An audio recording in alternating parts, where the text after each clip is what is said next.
The sunset's beautiful. The sunset's great. I'm wearing like those bunny suits. Those... You're like, my mittens can't hit the shutter button.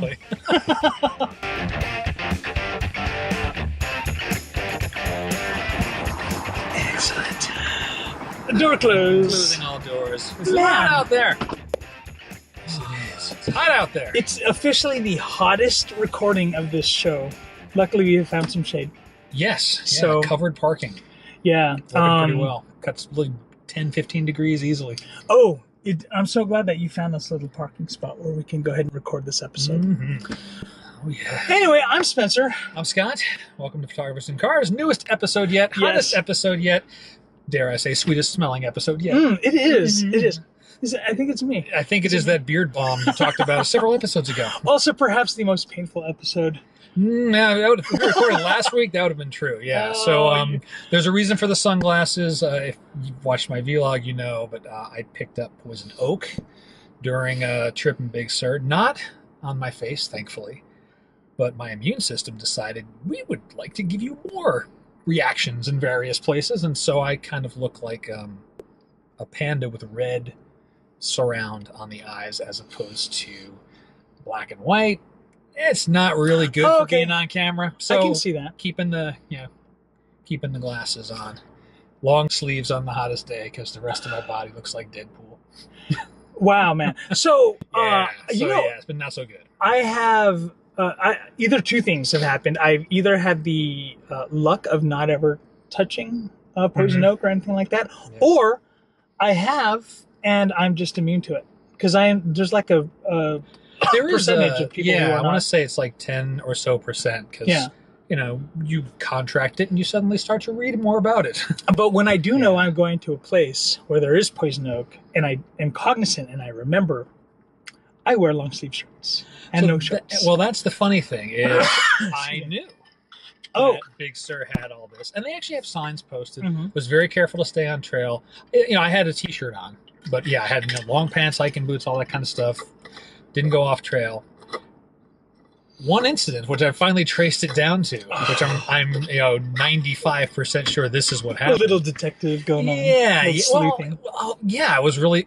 All right, let me take a step back. Why did I want to figure this out? Obviously, I don't want to have poison oak, but part of the reason for my trip was going for a workshop, and I read about poison oak after you get it. It's like, well, it can actually be, some people are so sensitive to it, it's in the air, little particulates and stuff. And I'm gosh. Like, oh, Jesus. Well, that doesn't make sense. Then why isn't it on like my chin and my neck and all that kind of stuff? It's like, okay, well, it's not the air. When I didn't go off trail, I had somebody else with me. We were all in the same areas, unaffected. I'm the only one. So there was one point where I had, just my tripod down and, stuck in between some scrub or so forth. And I was trying to pull it out because I was finished with the shot. It was struggling a little bit. I yanked on it, and one of the feet snapped off. I guess it was like, imagine a twist of branch, and this thing was like kind of wedged in it. It just popped off, right? Without thinking. The part where it screws in? You would screw into like a plastic cap on the bottom of the tripod. Yeah. And so that cap came right off the base of the foot. This. So it just so happens I have. You just happen to have it. Well, that's pretty weird. Just so happens I have this foot here. So that would screw into the base of the tripod, which is usually a plastic cap that is glued on to the base of the carbon fiber, the metal part of the leg. It's that cap that came off.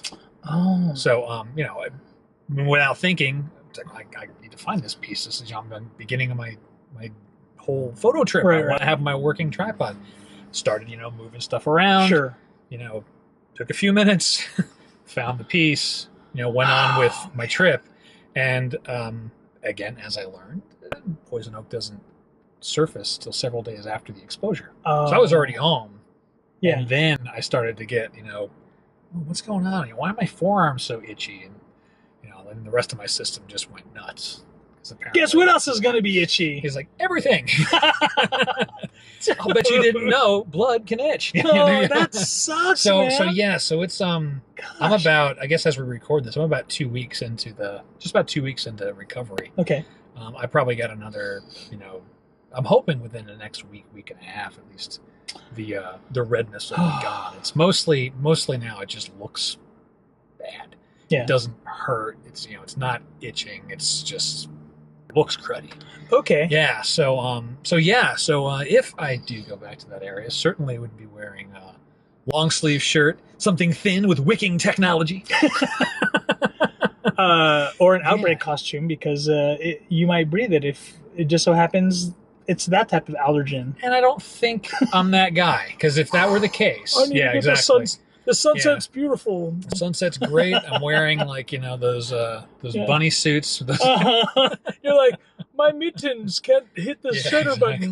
Gosh, Oh, there's a shoot. So it's been a bit of a rough week. Yeah, but otherwise, other than that, Mrs. Lincoln, how was the play?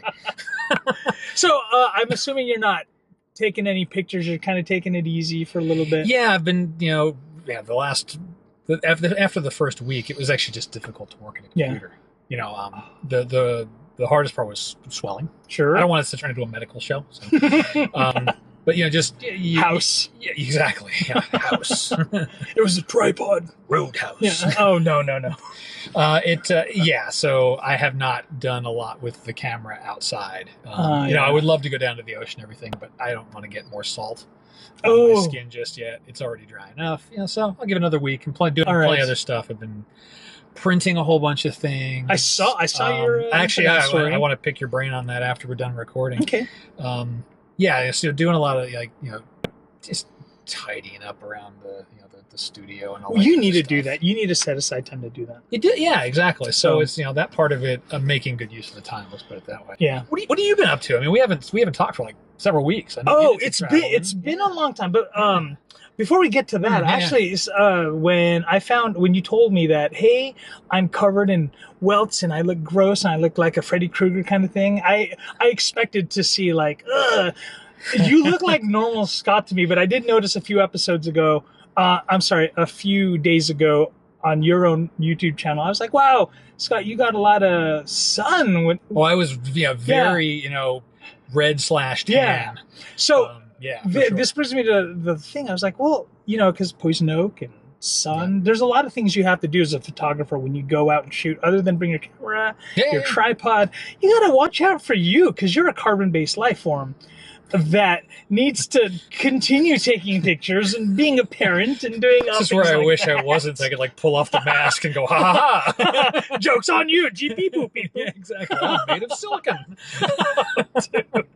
So that's very true. It's very true. When we're at the coast, I like to wear shoes that like to grip the grippy stuff.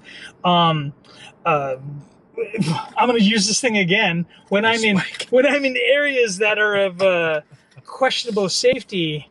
I tend to have these in my tripod bag, and I'll just screw it at the bottom. And one, the tripod works just like normal, and two, just in case someone comes up and tries to freak me out and steal my stuff, I'll at least have maybe about an inch of pokies that can that can look threatening. You've got a weapon, yeah, a defensive mechanism. Yeah, so it just made me think. I was like, wow, you know what? I got to think about protecting the me also while taking the pictures. I mean, the safety part of it runs a variety of the things besides just like your skin or you start to get into like personal safety. I don't do as much shooting in places where I'm thinking of there's spots where I'd like to go photograph, but I would want to have somebody watching my back. Yeah. Because, it's in, more of an urban environment. Oh, yeah. And if you're at the bookends of the day, I don't know about you, but I think most photographers will start to get in the zone, so to speak. And you need somebody to kind of be like the meerkat, looking around and checking around for things, so having like your, that's the thing, designated meerkat. For a group of photographers. I've heard of people that run workshops that are more urban based. They actually hire a security guy. Yeah. Basically someone who's not with the camera, and they're just kind of had their head on a swivel looking around, making sure everything's good. A photographer that I follow that goes around when the sun goes down in I think the shady areas of New Orleans, Nolans, of course. They actually have a security a cop, offbeat cop or Yeah, whatever yeah. accompany them when I and take pictures in some of the shadier neighborhoods and stuff. I think you meant an off-duty cop. Like offbeat would mean he was like quirky. Oh yeah, I don't know the lingo. I'm just saying. So yeah, it's an off-duty police officer. Correct. Yeah. So yeah, gotta look out. Anyway, to answer your question about what I've been doing. Yeah, what have you been up to? Oh man, it's been a long time. I've been traveling. I was up in the Bay Area just like you, but I think the week after you were up there, I was there. You were far. You were like more San Francisco proper, right? Yeah, and then we ultimately made it down to Monterey. Oh, Carmel. okay. Yeah. Did that. What else did I do? Oh, I went to see Hamilton. The play. Dude, it was good. Yeah, it was good, man. I heard the soundtrack a lot. My daughter loves the soundtrack. It's some households ban the soundtrack, I have heard, because it's on just crazy repeat. Like we banned the Moana soundtrack at our house. So I did my alternate lyrics to Moana. It was about embarrassing my daughter, and that's for another time. Yeah, so we've been doing that, and then I'm just neck deep into the kitchen remodel that we're doing as well.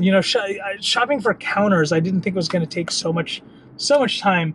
For shopping for counters, you can't take that for granted. Come on, man. Wow. Come on. It's good. I got that one. I'll give you that. Thank you. That's good. Yeah. Thank you. I was so proud of myself when I thought about that. I was like, I'm going to use it for the episode. Wow. I was wondering why you were bringing up the kitchen thing. I'm like, is there anything photographic to this? No, it's just there isn't. There isn't. Okay. It's a summers. When my daughter's off of school, just like when your kids are off school, you kind of pack a lot of family stuff more so than you normally would during their school time to go do family things, and so that's what we're remodel the kitchen. Like remodel the kitchen. Yeah, next week, let's go paint the house. Yeah. Awesome. We're not doing that next week at all. No, So, yeah, man. So that's what I've been up to. Yeah. Sweet. So, of your travels, like I know, between San Francisco and Monterey and so forth, a particular spot that like this was the best one of this particular visit. I know you've been to the areas a bunch of times. Oh yeah. So there's the zigzaggy road, Lombard Street, right? Lombard. I actually wanted to photograph that one with lens compression because a lot of photos that I see of Lombard Street are off to the side. Ooh, there's the road looking all zigzaggy and stuff. And I wanted to see if I could get it straight on. And sure enough, I was able to find a place. Oh, cool. It needed a long lens, 600 millimeters of a lens, and I was able to photograph a look at Lombard Street that I'm not used to seeing. So that was kind of a cool highlight. With the compression, it must almost look like almost like a straight set of switchbacks going. Yeah, like cars stacked on top of each other. Yeah. Picture now. Yeah. Man, please. Yeah. Make sure you send me the picture. I gotta add that in with the cool sound effect of the the poo. I'll be sure to. Nice. Yeah. We get to see twice. Here's another picture. Yeah. At night. That second. I'm gonna send you two of them. The picture's so nice. We gotta show it twice. It's the same street, but one during the day and then one during the evening time. Yeah. So, how about you, man? What was your favorite part of shooting that area? I mean, there's so many iconic places that I almost I don't want to say I brushed them aside, but I knew those ones, and so they weren't going to surprise me. The Pfeiffer waterfall, the Pfeiffer waterfall. Well, I didn't go there. Oh, you didn't go down that McWay Falls? Oh yeah, that's what it's called. Like, there's a waterfall. It's Pfeiffer Beach. I keep saying Pfeiffer, and then I'll say Pfeffer, and I never get it straight. So yeah, and guess what? It's not any above. It's McWay. I meant even just the beach. Right. But yeah, I went to McWay Falls, and I knew what to expect. It's a one-hit wonder. It's really nice, and I wasn't going to try to hang around there for a sunset. Yeah. The probably the most surprising place was Pfeiffer Beach, but not the beach. Walking in, just when the timed it, the sun was cutting through some of the trees leading into the grounds, and it was like sunbeam heaven, and Wow. really monochromatic because it was just the trees are brown. There's a fair amount of dust and particulate in the air. There wasn't much going on in the sky. Had a blast with that. Spent 10-15 minutes just photographing that, and That's then cool. went down to the beach. So that to me was it was great because I got to go to an iconic place. But I came away with a shot that wasn't, here's the arch, and it's not that time of year when the sun goes through it anyway, so here's an arch. So that was really neat. And then the other thing that stands out to me that I would like to go back and capture in better conditions is, I think they call it Matterhorn rock. It's a rock. It's somewhere along the coast area, and it kind of is shaped like the Matterhorn in Switzerland. Wow, that's cool. Yeah, so that was kind of neat. Did Carl the Fog show? Oh God, yeah. Yeah, good old Carl the Fog, man. Any time of year. Yeah, and that was really what was kind of surprising about it. In the course of 15 minutes, I was photographing the rock, and then it wasn't there anymore. For those who don't know, the fog in the Bay Area, that whole stretch, is so prevalent that they've given it a name, Carl the Fog, and Carl the Fog is there every time I'm in that area. I actually appreciated the fog because otherwise there was not anything going on in the sky, and because it just came and went at different times of day, it added something else to the to the scene. So all things considered, that's good. I was happy with it. Yeah. Okay. But so ultimately no complaints. Yeah. So are you needing to put some steroid cream on your body right now? I do not use topical creams. No, I got full-on, straight-up steroid pills. Oh, so I should go get those. All right. I feel so bad for you. Come on, let's go get pumped up. Yeah. Let's go get pumped up.